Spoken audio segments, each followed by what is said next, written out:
Welcome, brave souls, to Dreadful Diaries, where the shadows whisper secrets and the night holds untold horrors.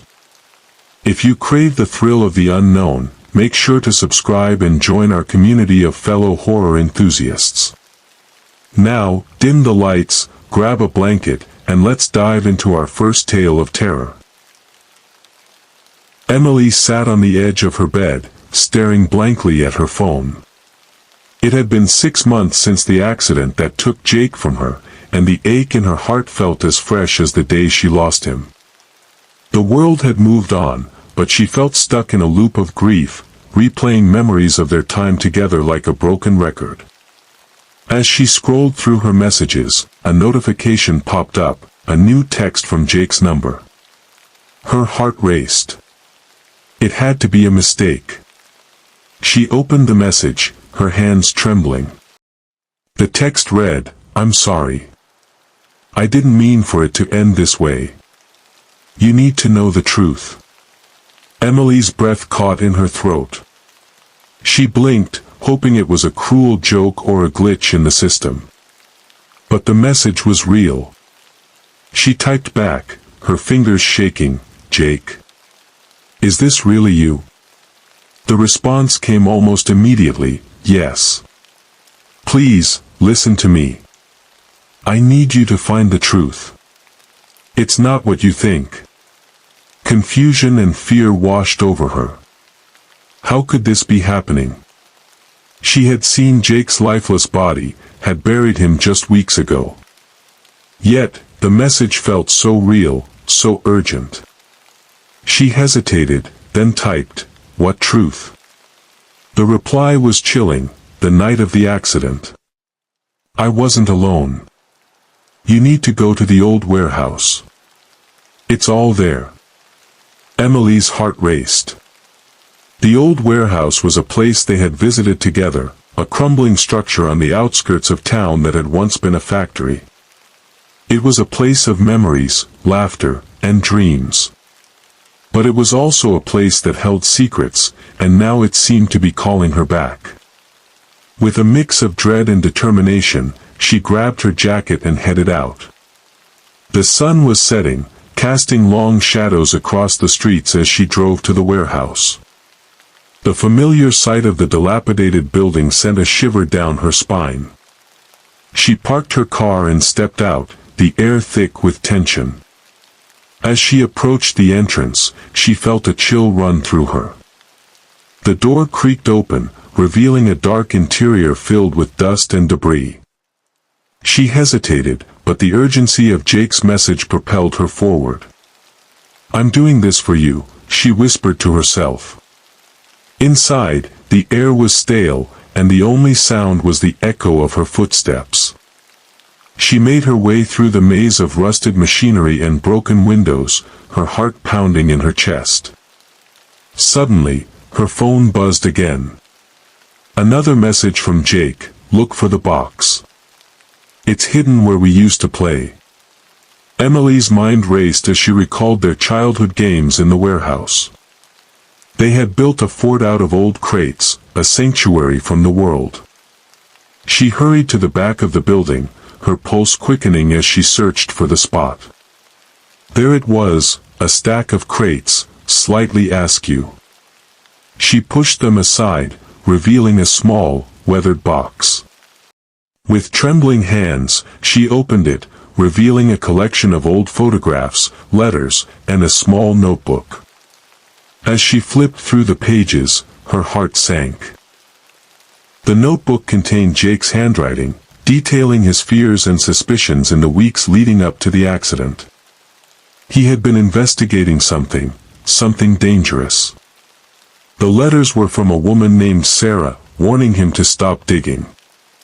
"They're watching you," one letter read. "You need to be careful." Emily's breath quickened as she pieced together the chilling narrative. Jake had stumbled upon something sinister, something that had cost him his life. The photographs showed him with a group of people she didn't recognize, their faces obscured but their intentions clear. They were involved in something illegal, something that threatened to expose them. Suddenly, her phone buzzed again. "You need to leave. They know you're there." Panic surged through her. She quickly gathered the items and turned to leave, but as she reached the entrance, she froze. A figure stood silhouetted in the doorway, blocking her escape. It was a man, tall and imposing, with a menacing smile that sent chills down her spine. "Looking for something?" he asked, his voice dripping with malice. Emily's heart raced as she realized the danger she was in. She clutched the box tightly, her mind racing for a way out. I'm just leaving," she stammered, backing away. The man stepped forward, his eyes narrowing. "You shouldn't have come here. You don't know what you're getting into." In that moment, Emily remembered Jake's words, "You need to know the truth." She couldn't let fear paralyze her. With a surge of adrenaline, she bolted past him, sprinting toward the exit. She could hear his footsteps behind her, but she didn't look. Mark had always been a solitary man. After his divorce, he moved into a modest two-bedroom house on the outskirts of town, hoping to find solace in the quiet. The house was old, with creaky floorboards and a history that whispered through its walls. He didn't mind the solitude, in fact, he welcomed it. But soon, he would learn that solitude can sometimes invite the uninvited. It started with small things, objects misplaced, shadows flickering at the edge of his vision, and the feeling of being watched. Mark brushed it off as his imagination, a byproduct of loneliness. But as the days turned into weeks, the disturbances grew more pronounced. He would hear whispers in the dead of night, soft and unintelligible, like a distant conversation just out of reach. One evening, while sitting on the couch with a book, he felt a sudden chill sweep through the room. The temperature dropped, and he could see his breath misting in the air. He glanced around, his heart racing. The shadows seemed to deepen, and he felt an overwhelming sense of dread wash over him. He shook his head, trying to dispel the fear. "It's just the old house," he muttered to himself. But that night, as he lay in bed, the whispers returned, louder this time. They seemed to swirl around him, echoing off the walls. "Get out, leave, you don't belong here." The words were clear, and they sent a shiver down his spine. He pulled the covers over his head, trying to block out the sound, but it only grew louder, more insistent. The next day, Mark decided to investigate the history of the house. He visited the local library and dug through old records. What he found sent chills down his spine. The house had a dark past. It had once belonged to a woman named Clara, who had died under mysterious circumstances. Neighbors claimed she had been a recluse, tormented by a spirit that had driven her to madness. As he read, Mark felt a growing sense of unease. The more he learned about Clara, the more he felt a connection to her plight. He returned home, determined to confront whatever was haunting him. "I'm not afraid of you," he called out into the empty house. "Show yourself." That night, as he lay in bed, the air grew heavy, and the whispers returned, now accompanied by a low, mournful wail. The temperature plummeted, and he could feel a presence hovering over him.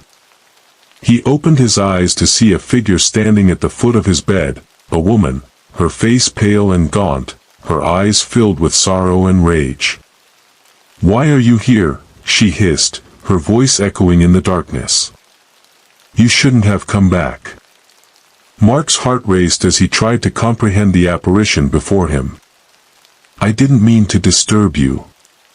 I just want to understand." The spirit's expression twisted with anger. "You took my home. You took my life." Mark felt a surge of empathy. "I didn't know. I'm sorry for what happened to you. I just want to live in peace." The spirit's demeanor softened for a moment, but then her face contorted with rage again. "You cannot have peace. You must pay for what was taken from me." With that, the room erupted into chaos. Objects flew off the shelves, and the lights flickered violently. Mark stumbled back, fear gripping him. He realized he had to find a way to appease the spirit before it consumed him. Determined to help Clara find peace, Mark began researching ways to communicate with her. He learned about rituals to honor the dead and decided to perform one in the hopes of releasing her spirit. He gathered candles, flowers, and a small mirror, setting them up in the living room. That night, he lit the candles and called out to Clara. "I want to help you. I'm sorry for what happened. Please, let me know how I can set you free." The air grew thick with tension, and the temperature dropped once more. Clara's spirit appeared, her face a mixture of anger and sorrow. "You think you can help me? You think you can erase my pain? I want to understand your suffering," Mark pleaded. "I want to honor your memory." The spirit hesitated, her form flickering like a candle flame. "You must know the truth. I was betrayed by those I loved. They took everything from me." Mark felt a pang of sorrow for her. "What can I do to make it right?"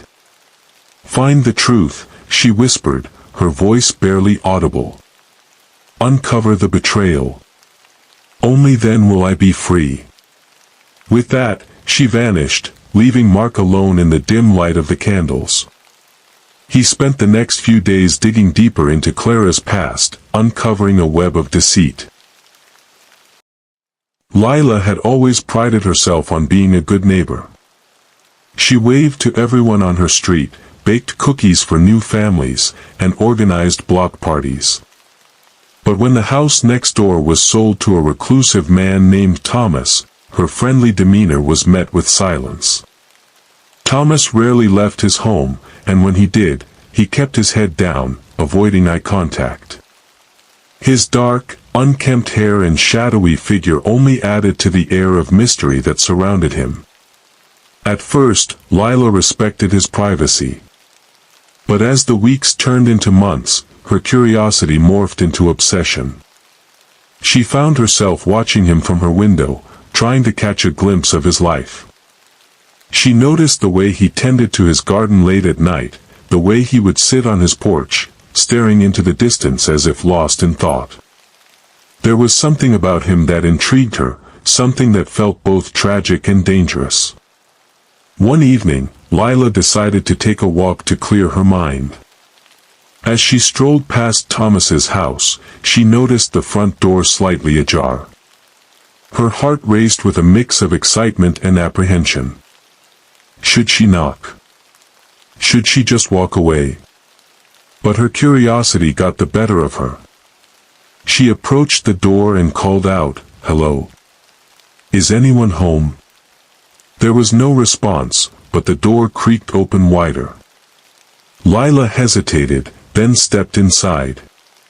The interior was dimly lit, filled with the scent of old wood and something else, something musty and unsettling. As she wandered through the living room, she noticed the walls were lined with photographs, but they were all faded and worn, depicting a family that seemed to have vanished. Suddenly, she heard a noise from the back of the house, a soft thud, followed by a muffled cry. Lila's heart raced. "Thomas," she called out, her voice trembling. "Is everything okay?" There was no answer, but the sound came again, more insistent this time. Driven by a mix of fear and concern, Lila moved toward the source of the noise. She found herself in a narrow hallway that led to a door at the end. It was slightly ajar, and she could see a flicker of light coming from within. Pushing the door open, she was met with a sight that made her blood run cold. The room was filled with old furniture, but it was the center of the room that caught her attention, a large, makeshift cage, constructed from rusted metal bars. Inside, a woman sat huddled in the corner, her hair matted and her clothes torn. She looked up at Lila with wide, terrified eyes. "Help me," the woman cried, her voice hoarse. "Please, you have to get me out of here." Lila's heart raced as she took a step back, her mind racing. "What happened? Who are you?" "I'm Sarah," the woman said, her voice trembling.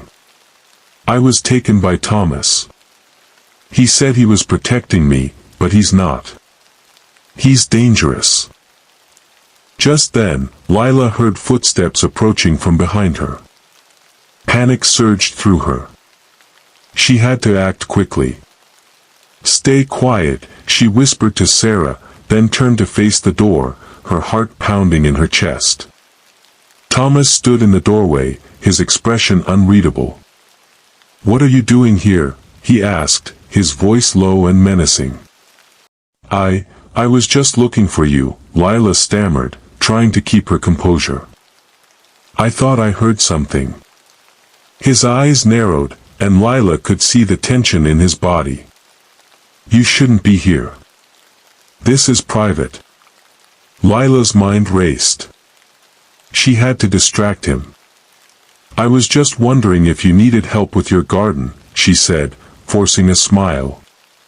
"I could lend a hand." Thomas's gaze flickered, and for a moment, she thought she saw a hint of vulnerability. But then his expression hardened again. "I don't need your help. You should leave." Lila took a step back, her heart pounding. "I can't just leave. There's something wrong here. You can't keep her locked up." At her words, Thomas's face twisted with rage. "You don't understand. She's dangerous. She needs to be contained." Before Lila could react, he lunged at her, but she sidestepped and bolted down the hallway. She could hear him behind her, his footsteps heavy and relentless. She reached the front door and flung it open, sprinting into the night.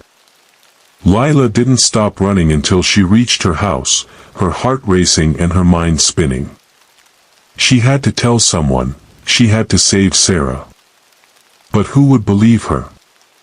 Thomas was well liked in the neighborhood, a quiet man who kept to himself.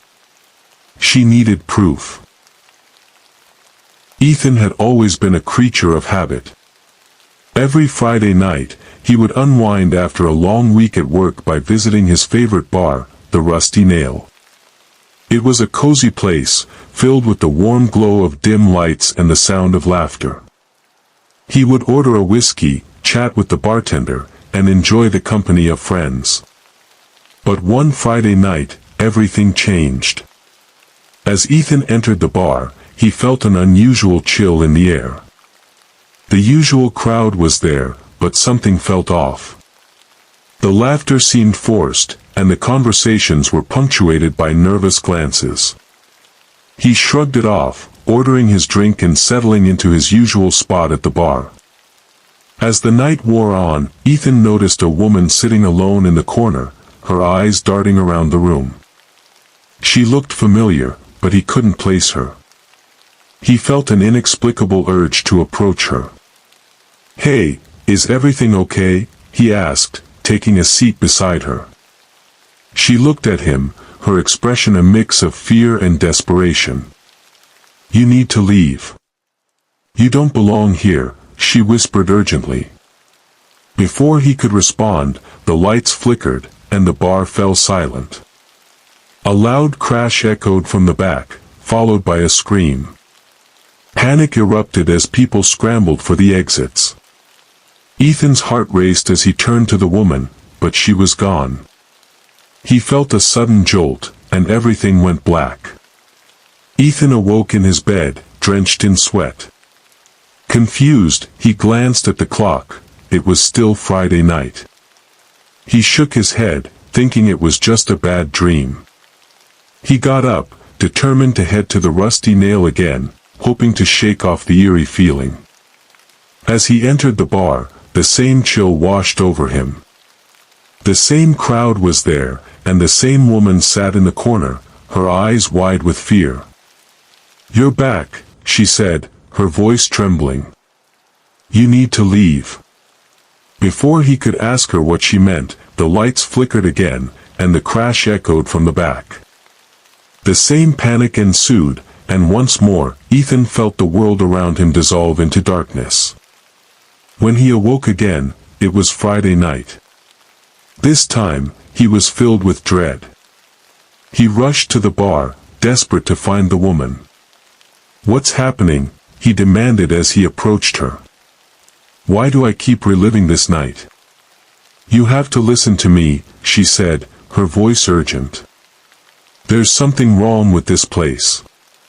It's trapped in a loop, and you're part of it. You have to find a way to break free." Ethan felt a surge of frustration. "How? What do I need to do?" But before she could answer, the lights flickered, and the crash echoed once more. The chaos erupted, and once again, he was plunged into darkness. This time, when he awoke, he was determined to change the outcome. He rushed to the bar, scanning the room for the woman. "What do I need to do?" he shouted, but she was nowhere to be found. As the night progressed, he tried to warn the patrons, but they brushed him off, laughing at his frantic behavior. The lights flickered, and the crash came again. He felt the familiar pull of darkness, but this time, he fought against it, clenching his fists and screaming. When he awoke, he was back in his bed, but something was different.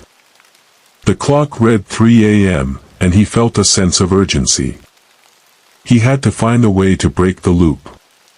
He rushed to the bar, determined to confront whatever was causing the chaos. As he entered, he noticed the woman sitting alone, her expression grave. "You're back," she said, her voice heavy with sorrow. "You can't keep doing this. You have to face the truth." "What truth?" Ethan demanded, desperation creeping into his voice. "The bar is cursed," she said. "It's a place of darkness, and it feeds on fear. You have to confront the source of the chaos." Before he could respond, the lights flickered, and the crash echoed. This time, Ethan steeled himself. He wouldn't run. He would face whatever was causing the terror. As the chaos erupted, he pushed through the crowd, heading toward the back of the bar. He found a door he had never noticed before, slightly ajar. Taking a deep breath, he stepped inside. The room was dark and filled with shadows. In the center stood a figure cloaked in darkness, its eyes glowing with malice. "You shouldn't have come here," it hissed, its voice echoing in the small space. "I'm not afraid of you," Ethan shouted, his voice steady. "I'm breaking this cycle." The figure laughed, a chilling sound that sent shivers. Daniel had always loved his old Victorian house. It was a charming relic from the late 1800s, with creaky floorboards, ornate woodwork, and a sprawling garden that seemed to whisper secrets of the past. After moving in, he spent countless hours restoring it, pouring his heart into every detail. But as the months passed, he began to feel an unsettling presence within its walls. It started with faint sounds, soft whispers that danced just beyond his hearing. He dismissed them as the house settling or the wind playing tricks. But one night, as he was settling down to sleep, he heard something that made his blood run cold, his own voice, calling for help. "Daniel! Help me!" The voice echoed from the hallway, a desperate plea that sent chills down his spine. He bolted upright, heart racing. "What the hell?" he muttered, glancing around the dimly lit room. He was alone, or so he thought.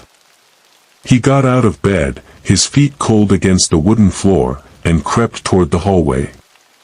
"Hello?" he called out, his voice trembling. "Is someone there?" But there was only silence, thick and oppressive.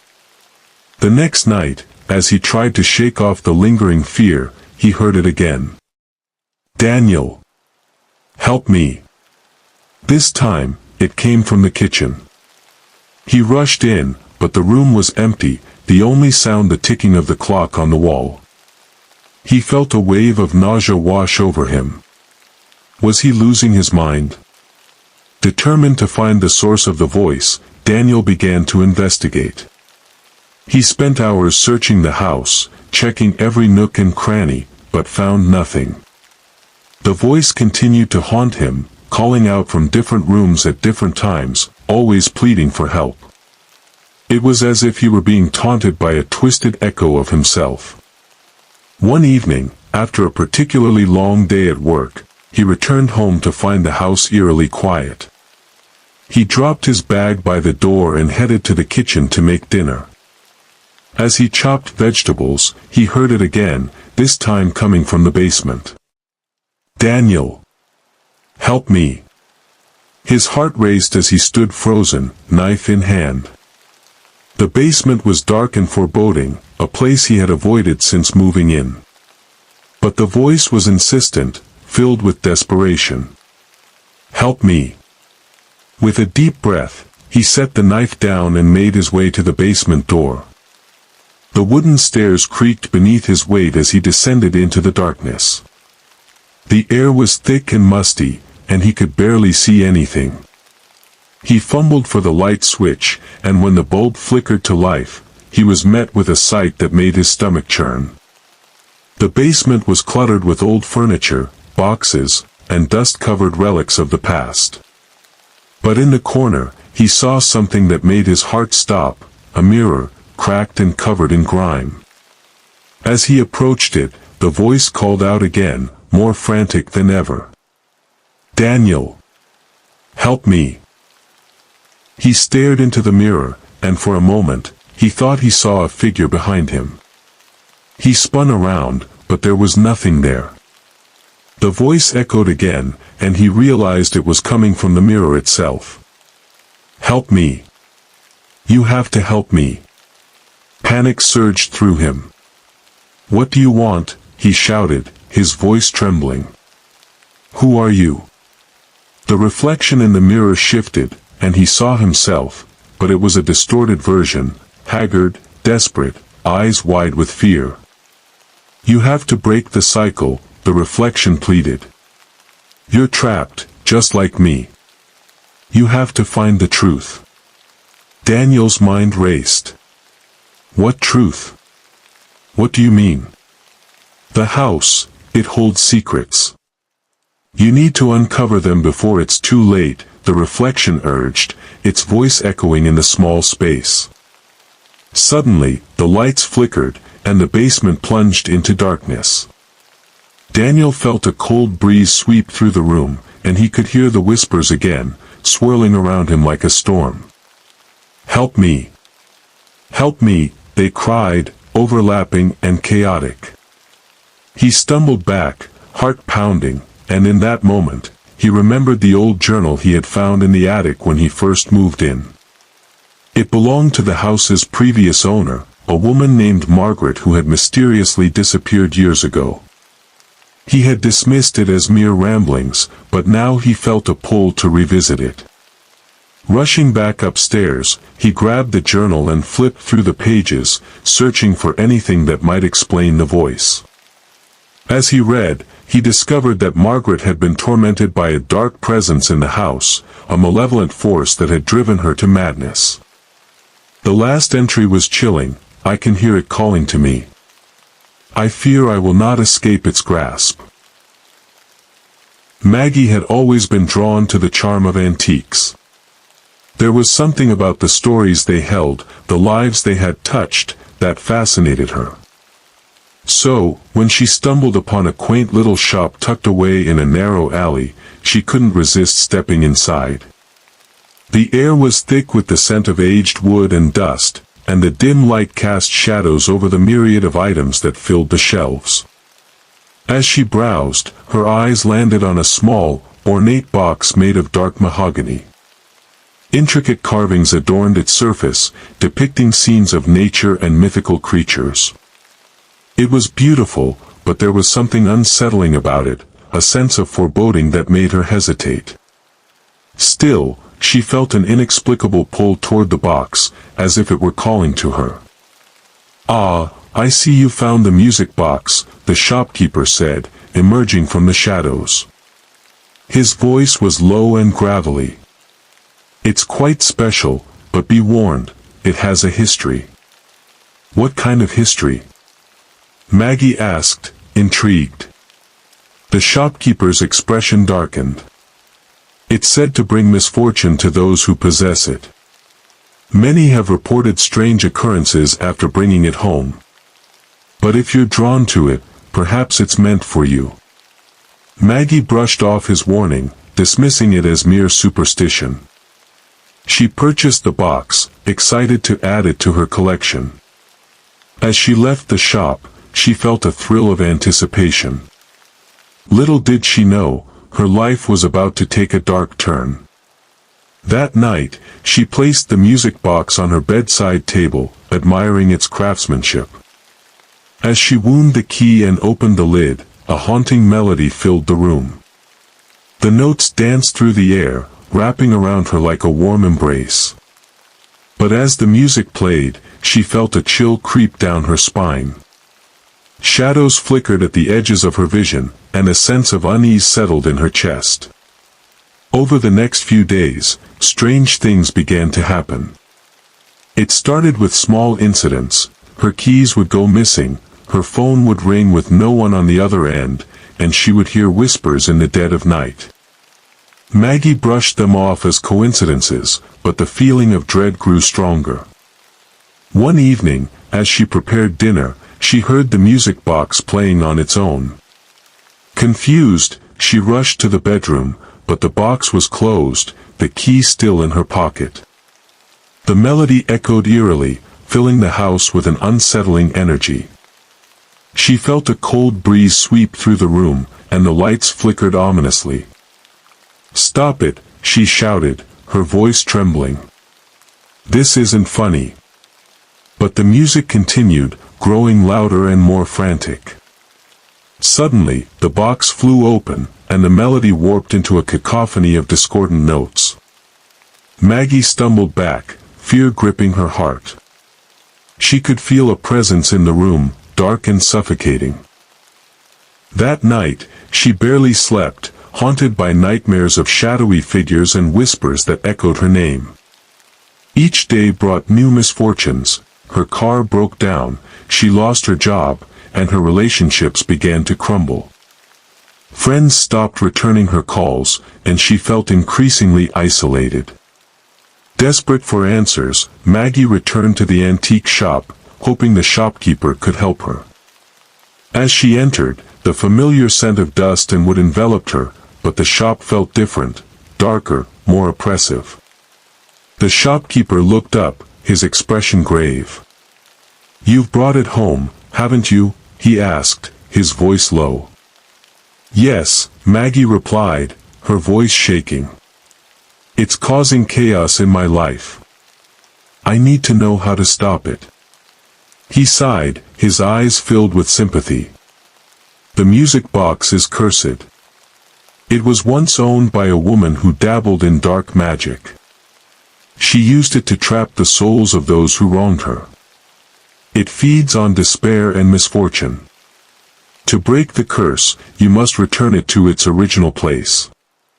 "Where is that?" Maggie asked, desperation creeping into her voice. "The old mansion on the hill," he said, pointing to a faded map on the wall. "It's been abandoned for years, but that's where it belongs. You must go tonight, before the curse consumes you."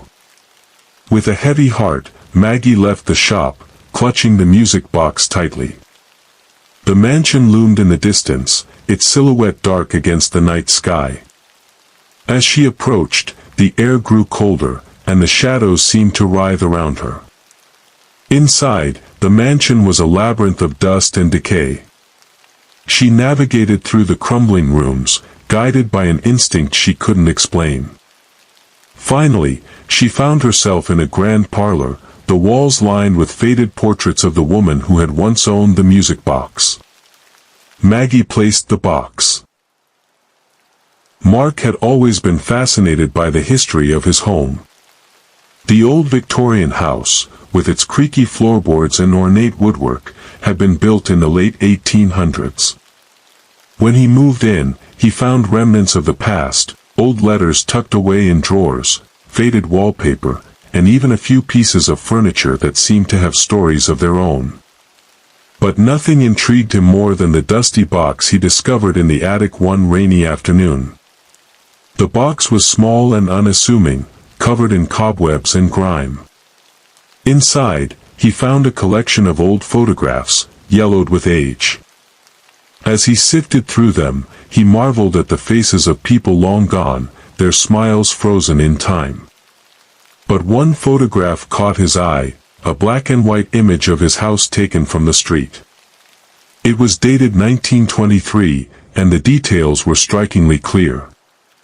As he examined the photo, he noticed something that sent a chill down his spine. In one of the upstairs windows, a figure stood, partially obscured by the curtain. The figure was indistinct, but it appeared to be a woman, her face turned away from the camera. Mark felt a shiver run through him. He had been home alone when he found the photograph, and he had never seen anyone in that window. Curiosity piqued, he decided to investigate. He grabbed his camera and headed upstairs to the same room depicted in the photograph. The room was empty, filled with dust and the remnants of old furniture. He stood by the window, peering out at the street below, trying to imagine what life had been like in the house nearly a century ago. As he looked out, he felt a strange sensation, as if he were being watched. He shook off the feeling, attributing it to his imagination. But as he turned to leave, he caught a glimpse of movement in the corner of his eye. He spun around, but the room was still empty. That night, Mark couldn't shake the feeling of unease. He placed the photograph on his bedside table, staring at it as he tried to sleep. The woman in the window haunted his thoughts. Who was she? Why was she there? And why did he feel such a strong connection to her? The next day, he decided to do some research. He visited the local library, digging through old newspapers and records. After hours of searching, he found a mention of a woman named Clara who had lived in his house in the 1920s. She was described as a reclusive figure, known for her beauty but also for her tragic life. Rumors swirled about her mental health, and it was said that she had spent her days wandering the halls of the house, lost in her own world. As he read, a sense of dread settled over him. Clara had died under mysterious circumstances, and the details were vague. Some said she had fallen from the window, while others claimed she had simply vanished. Mark felt a chill run down his spine. Was the figure in the photograph Clara? And was her spirit still lingering in the house? That night, he decided to confront his fears. He set up his camera in the room, hoping to capture any signs of the supernatural. As the hours passed, he felt a growing sense of anticipation. The house creaked and groaned around him, and he could hear the wind howling outside. Suddenly, the temperature in the room dropped, and he felt a cold breeze sweep through. The hairs on the back of his neck stood on end. He glanced at the camera, and to his shock, the screen flickered, displaying a distorted image of the room. In the corner, he saw a shadowy figure standing by the window. Heart racing, Mark grabbed the camera and pointed it toward the figure. "Who are you?" he called out, his voice trembling. "What do you want?" The figure didn't respond, but he could feel its presence growing stronger. The air crackled with energy, and he felt a wave of sadness wash over him. It was as if Clara's sorrow was enveloping him, pulling him into her world. Suddenly, the figure turned, and Mark gasped as he recognized her face. It was Clara, her expression a mix of longing and despair. "Help me," she whispered, her voice barely audible. "I'm trapped." Mark's heart ached at the sight of her. "How can I help you?" he asked, desperate to understand. "Find the truth," she said, her voice echoing in the room. "I need you to uncover what happened to me." With that, the figure faded, leaving Mark alone in the dim light. He felt a sense of urgency wash over him. He had to find out what had happened to Clara, to free her spirit from the confines of the house. The next day, he returned to the library, determined to dig deeper. He uncovered more. Samantha had always been a creature of habit. Every night, she would settle into her cozy apartment, curl up on the couch with a good book, and enjoy the quiet solitude that came with living alone.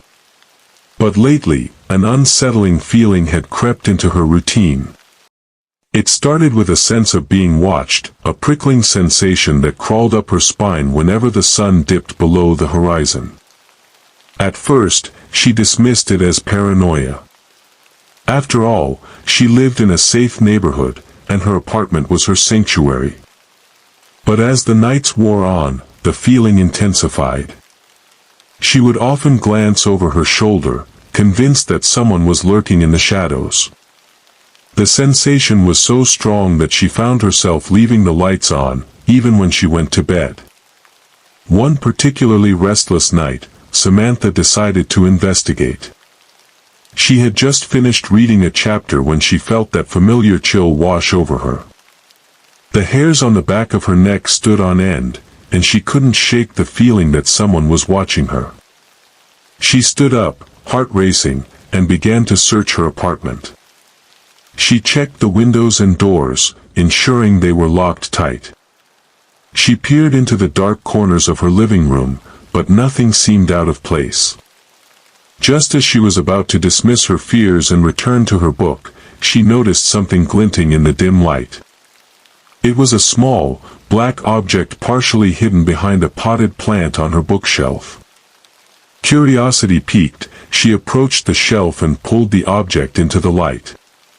It was a tiny camera, no larger than her thumb, with a small lens that seemed to stare back at her. Her heart dropped as she realized what it was. "Oh my God," she whispered, her breath hitching in her throat. "Who put this here?" Panic surged through her as she frantically searched the rest of her apartment. She opened drawers, checked behind furniture, and even looked inside her closet, but there were no other cameras. The realization that someone had invaded her privacy sent chills down her spine. She felt violated, exposed, and terrified. Samantha grabbed her phone and called the police, her hands shaking as she recounted the events. They assured her they would send an officer to investigate, but the wait felt like an eternity. She paced her apartment, glancing nervously at the windows, half expecting to see a figure lurking outside. When the officer arrived, he was kind but thorough. He examined the camera and took notes, asking her questions about her neighbors and anyone who might have access to her apartment. "Do you have any idea who might have done this?" he asked, his brow furrowed in concern. "No, I don't," Samantha replied, her voice trembling. "I live alone. I don't have any enemies. I don't understand why someone would do this." The officer assured her they would investigate and advised her to stay vigilant. After he left, Samantha felt a mix of relief and dread. She locked all her doors and windows, but the feeling of being watched lingered like a shadow. That night, she tried to sleep, but every creak of the building made her heart race. She lay in bed, staring at the ceiling, listening for any sounds that might indicate someone was still watching her. Just as she began to drift off, she heard a noise, a soft tapping, like fingernails against glass. Samantha's eyes flew open, and she sat up in bed, straining to listen. The tapping continued, rhythmic and persistent. It was coming from her bedroom window. She felt a surge of adrenaline as she crept out of bed, her heart pounding in her chest. As she approached the window, she peered through the curtains, but the darkness outside revealed nothing. The tapping stopped, and an eerie silence enveloped her. Just as she was about to turn away, she caught a glimpse of movement, a shadow darting away from the window. Samantha's breath quickened as she stumbled back, fear gripping her. She grabbed her phone and dialed 911, her hands shaking. "I think someone is outside my apartment," she whispered urgently. "Stay inside and lock your doors," the operator instructed. "We're sending someone right away." She locked the door and backed away from the window, her heart racing. The minutes felt like hours as she waited, every sound amplifying her fear. Finally, she heard the sound of footsteps in the hallway, followed by a knock on her door. "Police! Open up," a voice called. Samantha rushed to the door and opened it, revealing two officers standing there, flashlights in hand.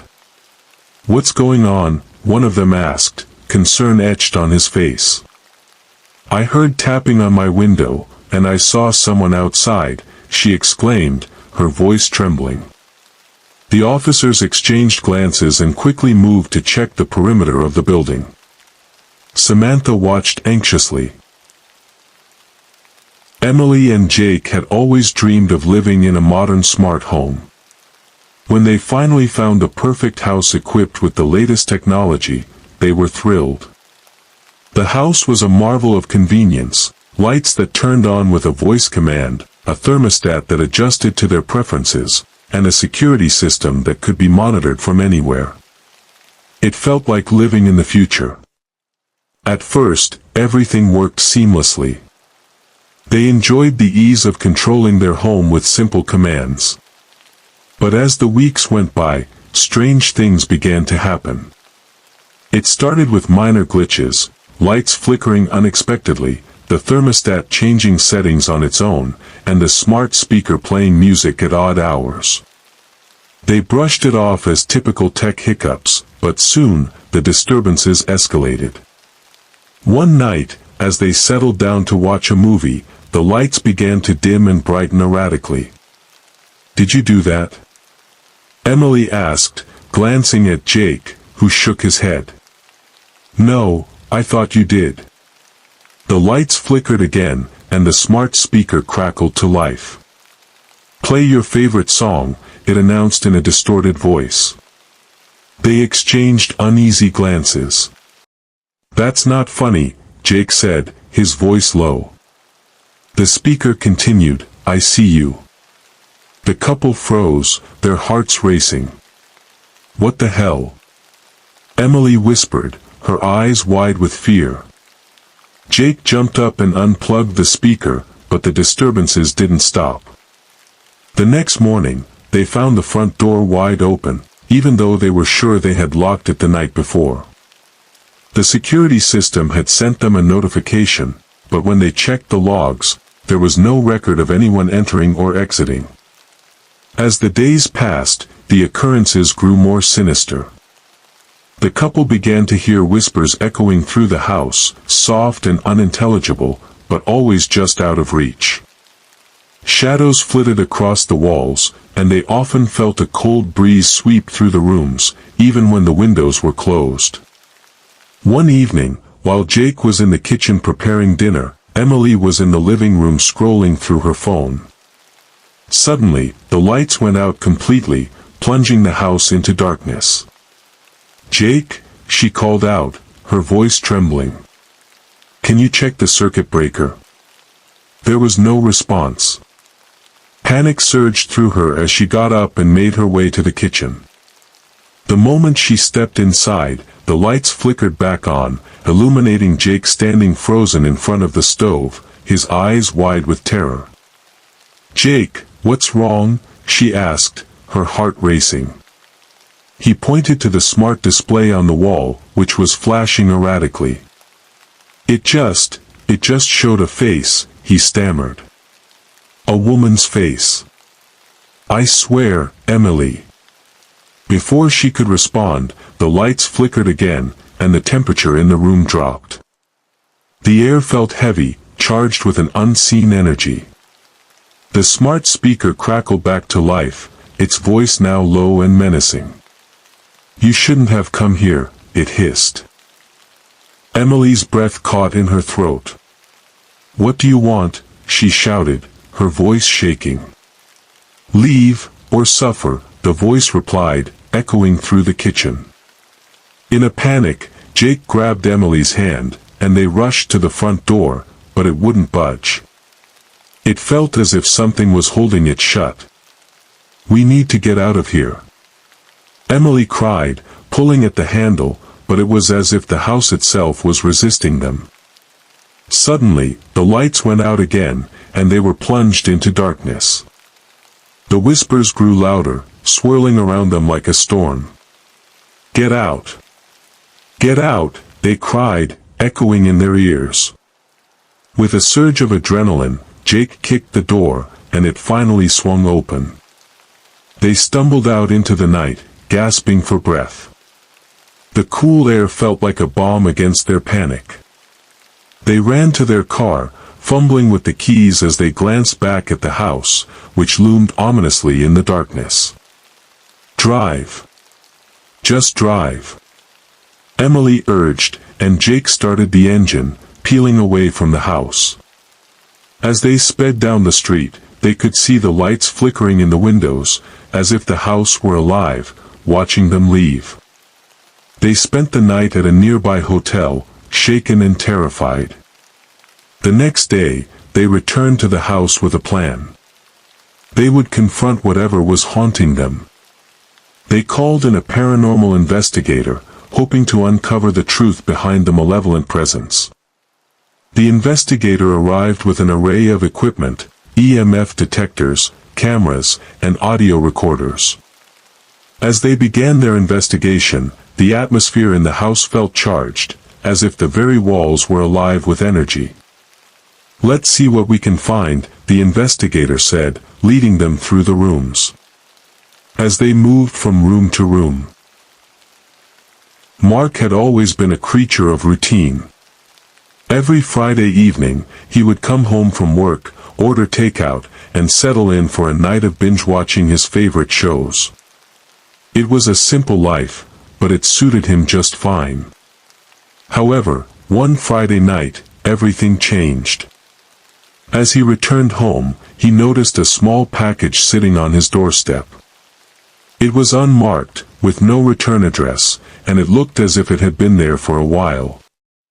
Curiosity piqued, he picked it up and brought it inside, setting it on the kitchen counter. He hesitated for a moment, a sense of unease creeping over him, but shrugged it off. It was probably just a mistake, a misdelivered package. After ordering his usual takeout, he decided to open the box. Inside, he found a small, unassuming USB drive. He frowned, wondering who would send him something like this. With a mix of curiosity and apprehension, he plugged it into his laptop. The screen flickered to life, and a video began to play. Mark's heart sank as he recognized his own living room, the familiar couch and decor surrounding him. But the footage was unsettling. It showed him sitting on the couch, completely unaware of the camera. The timestamp indicated it had been recorded just a few hours earlier, while he was home alone. He watched in horror as the video continued. He could see himself scrolling through his phone, laughing at something on the screen, completely oblivious to the fact that he was being watched. The camera angle shifted slightly, revealing a shadowy figure lurking just outside the frame, hidden in the darkness of the room. Mark's breath quickened as he realized the figure was watching him, its presence palpable even through the screen. He felt a cold sweat break out on his forehead. "What the hell is this?" he muttered, his heart racing. Suddenly, the video cut to a different angle, showing the hallway leading to his bedroom. The figure was now closer, its features obscured but its intent clear. Mark's stomach churned as he saw the figure move, creeping toward him. He could feel the tension building, the sense of dread wrapping around him like a vice. Just as the figure reached the edge of the living room, the video abruptly cut off, leaving Mark staring at a black screen. He sat in stunned silence, his mind racing. Who had filmed this? How had they gotten into his house?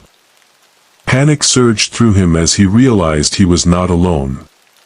He quickly unplugged the USB drive and grabbed his phone, dialing 911 with shaking hands. I need help. Someone's been watching me. I received a video of myself, and there's someone in my house, he exclaimed, his voice frantic. The operator assured him that help was on the way, but as he waited, Mark felt a growing sense of dread. He glanced around the room, every creak of the house amplifying his fear. He could feel the shadows closing in, the walls seeming to close around him. Minutes felt like hours as he waited for the police to arrive.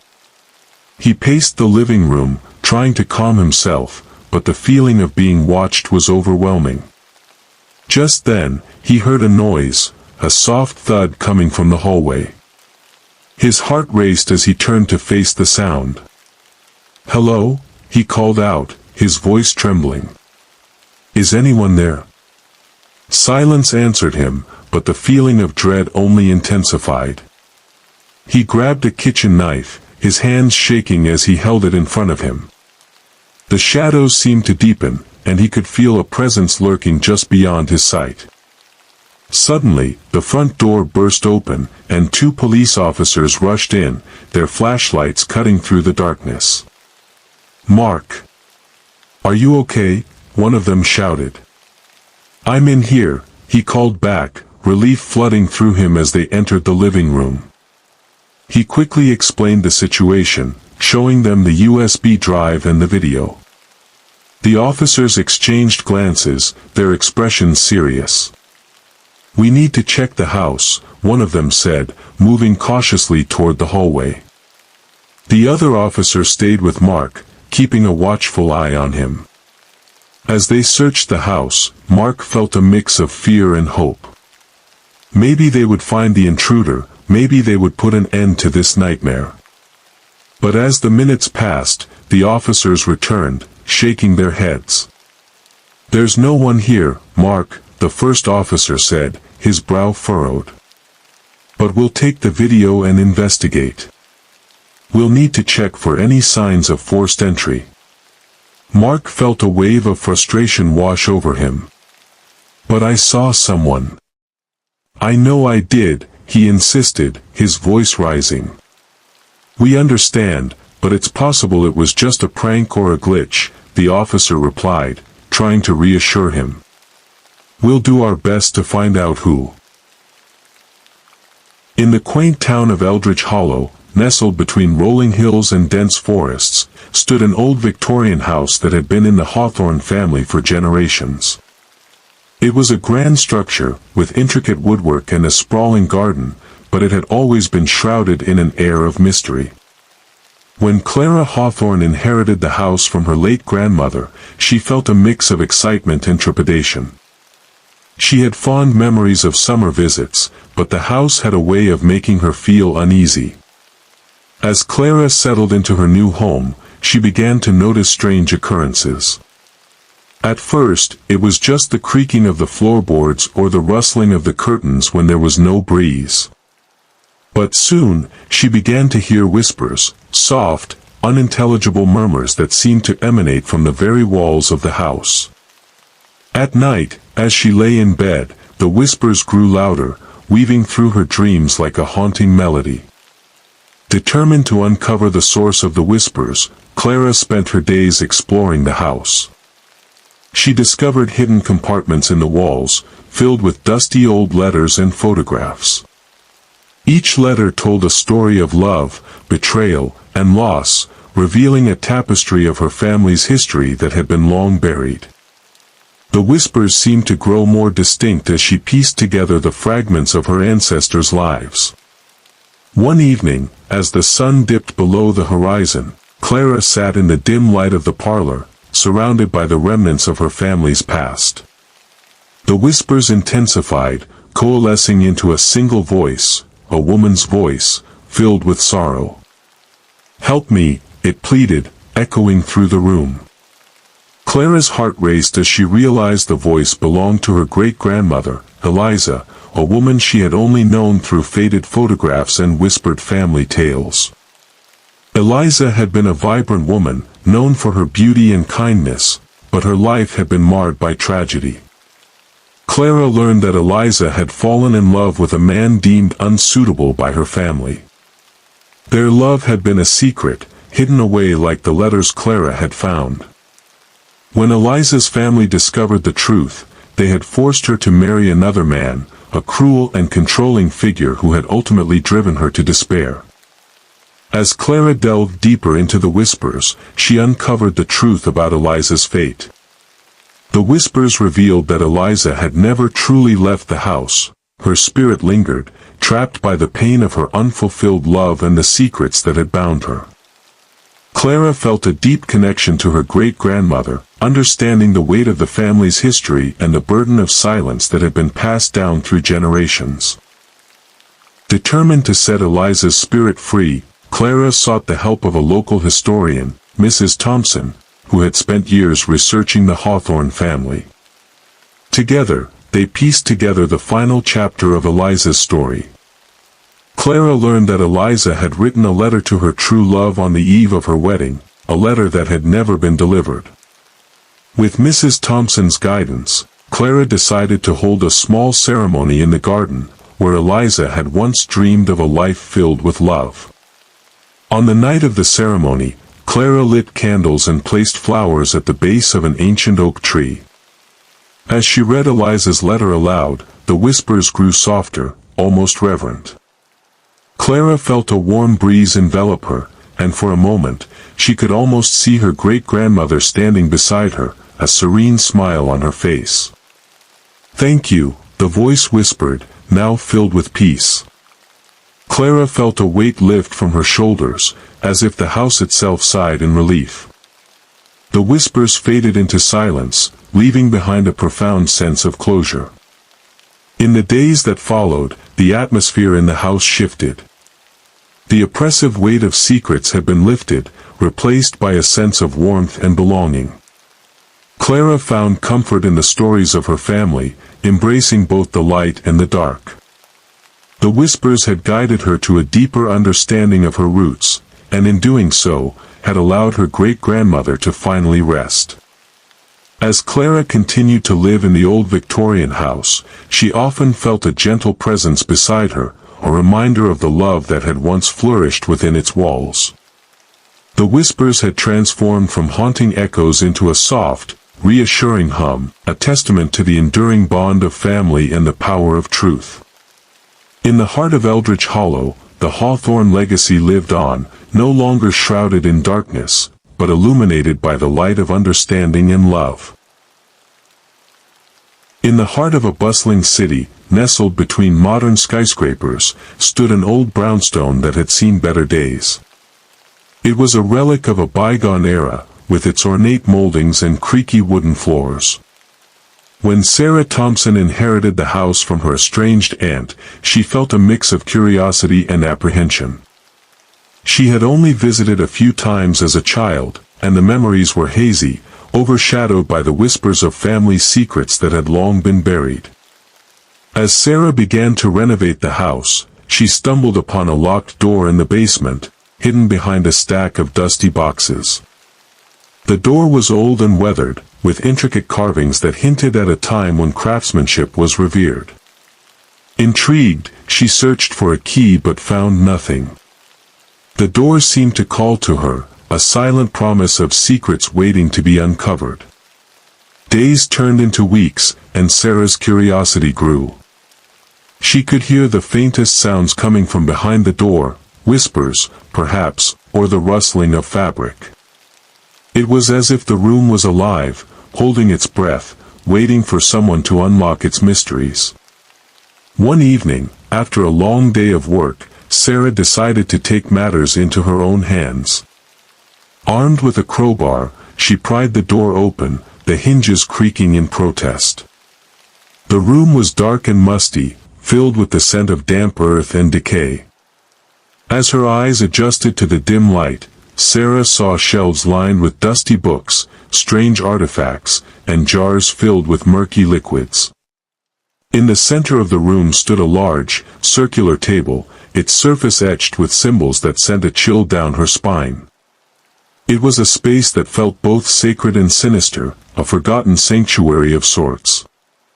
As she explored the room, Sarah discovered a journal lying open on the table.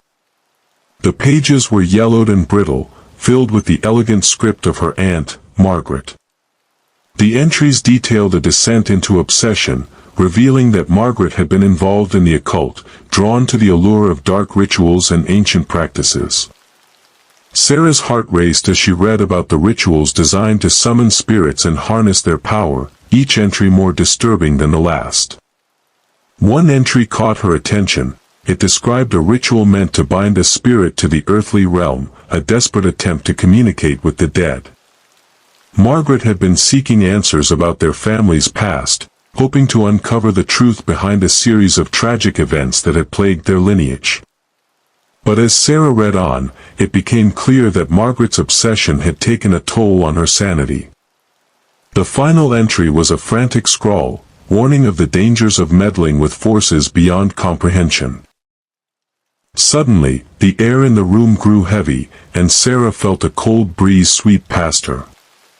The whispers intensified, swirling around her like a tempest. Panic surged through her as she realized that the room was not just a repository of her aunt's secrets, it was a conduit for something darker. The symbols on the table seemed to pulse with energy, and Sarah could feel an unseen presence lurking just beyond her perception. Determined to escape the room, she turned to leave, but the door slammed shut behind her, trapping her inside.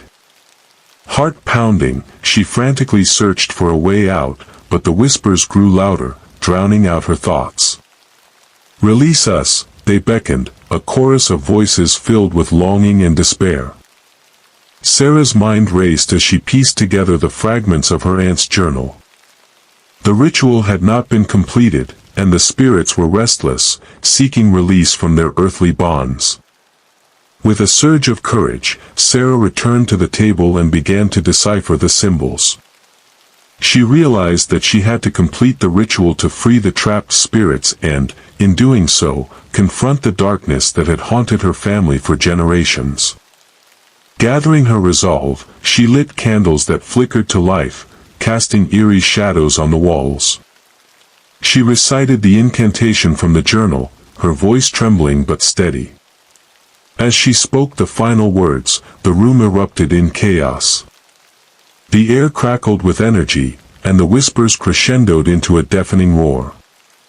Shadows danced around her, swirling like smoke, and for a moment, Sarah felt as if she were being pulled into another realm. But she held her ground, focusing on the intention of the ritual, to release the spirits and bring peace to her family. With a final, resounding cry, the energy in the room shifted. The shadows began to dissipate, and the whispers transformed into a gentle sigh of relief. Sarah felt a warmth envelop her, a sense of gratitude emanating from the spirits as they were finally set free. The door creaked open, and the oppressive weight that had filled the room lifted, leaving behind a profound stillness. Exhausted but relieved, Sarah stepped out of the forgotten room, the echoes of the past fading into silence. She knew that she had confronted the